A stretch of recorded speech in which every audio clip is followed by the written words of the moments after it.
Spice of life YouTube ಚಾನೆಲ್ಗೆ ಸ್ವಾಗತ. ಅತ್ಯದ್ಭುತ ಅನುಭವಕ್ಕೆ ದಯವಿಟ್ಟು ಇಯರ್ಫೋನ್ ಬಳಸಿ. ಶಿವನ ಭಕ್ತಿ ಎಂದರೆ ಕೇವಲ ಪ್ರಾರ್ಥನೆ ಅಥವಾ ಪೂಜೆ ಮಾತ್ರವಲ್ಲ, ಅದು ಜೀವನದ ಶ್ರೇಷ್ಠ ಮಾರ್ಗ.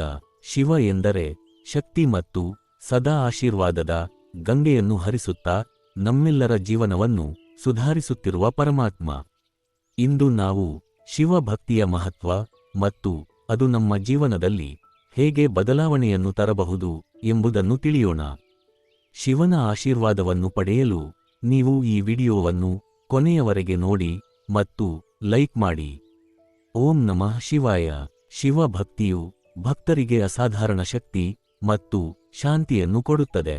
ಶಿವನ ಜಪ ಮತ್ತು ಧ್ಯಾನದಿಂದ ಆತ್ಮಶುದ್ಧಿ ಮತ್ತು ಮನಸ್ಸಿಗೆ ಶಾಂತಿ ಸಿಗುತ್ತದೆ. ಮಹಾಮೃತ್ಯುಂಜಯ ಮಂತ್ರದಿಂದ ಆಯುಷ್ಯ ಮತ್ತು ಆರೋಗ್ಯ ವೃದ್ಧಿಯಾಗುತ್ತದೆ. ಶಿವನ ಕೃಪೆಯಿಂದ ಜೀವನ ಸುಗಮವಾಗುತ್ತದೆ. ಚಾಣಕ್ಯರು ಹೇಳುತ್ತಾರೆ, ಯಃ ಶಿವಂ ಭಜತೆ ಸ ದಾರಿದ್ರ್ಯಂ ನ ಪಶ್ಯತಿ. ಅಂದರೆ ಯಾರು ಶಿವನ ಭಜಿಸುತ್ತಾರೋ ಅವರು ಎಂದು ದಾರಿದ್ರ್ಯವನ್ನು ಅನುಭವಿಸುವುದಿಲ್ಲ ಎಂದರ್ಥ. ಶಿವನ ಕೃಪೆ ಪಡೆಯಲು ಕೆಳಗೆ ತಿಳಿಸಿರುವಂತಹ ಮಾರ್ಗಗಳನ್ನು ಅನುಸರಿಸಿ. ಓಂ ನಮಃ ಶಿವಾಯ ಈ ಪಂಚಾಕ್ಷರ ಮಂತ್ರ ಸರ್ವ ಪಾಪವನ್ನು ನಾಶ ಮಾಡುತ್ತದೆ. ಮಹಾಮೃತ್ಯುಂಜಯ ಜಪದಿಂದ ಆರೋಗ್ಯ, ಆಯುಷ್ಯ ಮತ್ತು ಸಂರಕ್ಷಣೆಗೆ ಈ ಮಂತ್ರ ಶ್ರೇಷ್ಠ. ಶಿವನಿಗೆ ಅಭಿಷೇಕ ಮಾಡುವುದರಿಂದ ಜೀವನದಲ್ಲಿ ಶ್ರೇಯಸ್ಸು ದೊರೆಯುತ್ತದೆ. ಶಿವನ ಪರಮ ಕೃಪೆಗೆ ಪಾತ್ರರಾಗಲು ಶಿವರಾತ್ರಿ ವ್ರತ ಮತ್ತು ಉಪವಾಸ ಅತ್ಯಂತ ಮಹತ್ವದ್ದು. ಶಿವನಿಗೆ ಭಕ್ತಿಯ ಮೂಲಕ ಒಲಿಯಲು ಈ ವಸ್ತುಗಳ ಬಗ್ಗೆ ತಿಳಿದರೆ ಅವನ ಆಶೀರ್ವಾದ ತಪ್ಪದೇ ಲಭಿಸುತ್ತದೆ. ಬಿಲ್ವಪತ್ರವು ಶಿವನಿಗೆ ಪ್ರಿಯವಾದದು. ಇದನ್ನ ಅರ್ಪಿಸಿ ಶಿವನಿಗೆ ಪೂಜೆ ಸಲ್ಲಿಸಿದರೆ ಮಹದೇವನ ಆಶೀರ್ವಾದ ಪ್ರಾಪ್ತವಾಗುತ್ತದೆ. ರುದ್ರಾಕ್ಷಮಾಲೆ ಶಿವನ ಆಭರಣ ಭಕ್ತರಿಗೆ ಆಧ್ಯಾತ್ಮಿಕ ಶಕ್ತಿ ನೀಡುತ್ತದೆ.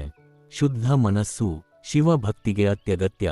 ಭಕ್ತಿ ಮನಸ್ಸಿನಿಂದಲೇ ಆಗಬೇಕು. ಭಕ್ತ್ಯಾ ಶುದ್ಧೇ ಮಾನಸಂ. ಭಕ್ತಿ ಮನಸ್ಸನ್ನು ಶುದ್ಧೀಕರಿಸುತ್ತದೆ. ಶಿವನ ಆರಾಧನೆಯ ಮಹಿಮೆ ಅನೇಕ ಪುರಾಣಗಳಲ್ಲಿ ವಿವರಿಸಲಾಗಿದೆ.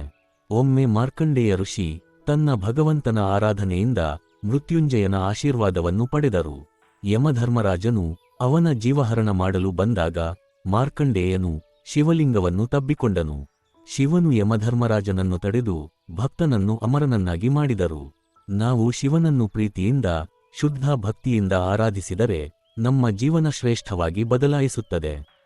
ನಮಃ ಶಿವಾಯ ಎಂಬ ಪಂಚಾಕ್ಷರ ಮಂತ್ರ ನಮ್ಮ ಎಲ್ಲಾ ಸಂಕಟಗಳನ್ನು ನಿವಾರಿಸುತ್ತದೆ. ಪ್ರತಿದಿನವೂ ಈ ಮಂತ್ರವನ್ನು ಉಚ್ಚರಿಸಿ ಮತ್ತು ಶಿವನ ಆಶೀರ್ವಾದ ಪಡೆಯಿರಿ. ಸ್ನೇಹಿತರೆ, ಶಿವನ ಭಕ್ತಿ ನಮ್ಮ ಜೀವನದ ದಾರಿ ತೊಡಗಿಸುವ ಬೆಳಕಾಗಿದೆ. ನಾವು ಇದನ್ನು ಮನಪೂರ್ವಕವಾಗಿ ಮಾಡಿದರೆ ಆತ್ಮಶುದ್ಧಿ, ಧೈರ್ಯ, ಯಶಸ್ಸು ಮತ್ತು ಮೋಕ್ಷವೂ ಕೂಡ ಸಾಧ್ಯ. ಈ ವಿಡಿಯೋ ನಿಮಗೆ ಇಷ್ಟವಾದರೆ ಲೈಕ್ ಮಾಡಿ, ಕಮೆಂಟ್ ಮಾಡಿ ನೀವು ಯಾವ ರೀತಿ ಶಿವನ ಆರಾಧನೆ ಮಾಡುತ್ತೀರಿ. ಶೇರ್ ಮಾಡಿ, ಈ ಮಹಿಮೆ ಎಲ್ಲರಿಗೂ ತಲುಪಲಿ. ನಮಃ ಶಿವಾಯ. ಶಿವನ ಭಕ್ತಿಯೇ ಪರಮ ಸುಖದ ದಾರಿ. ಸಬ್ಸ್ಕ್ರೈಬ್ ಮಾಡಿ. ದೇವರ ಕಥೆಗಳಿಗಾಗಿ ನಮ್ಮ ಚಾನೆಲ್ ನೋಡುತ್ತೀರಿ. ನಮಸ್ಕಾರ. ಹರ ಹರ ಮಹಾದೇವ.